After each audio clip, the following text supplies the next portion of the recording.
የእግዚአብሔር ሰው ነው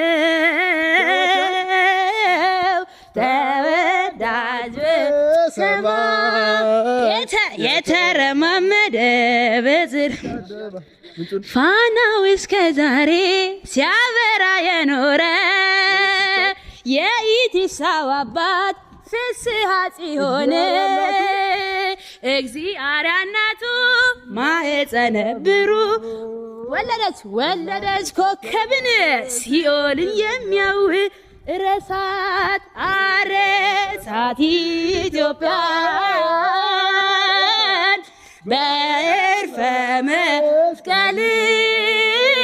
አባ ተክለ ሃይማኖት ሰባኪ ወንጌል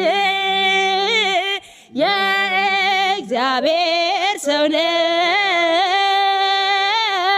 ተወዳጅ በሰማይ የተረማመደ በጽድቅ አደባባይ የተረማመደ በጽድቅ አደባባይ የእግዚአብሔር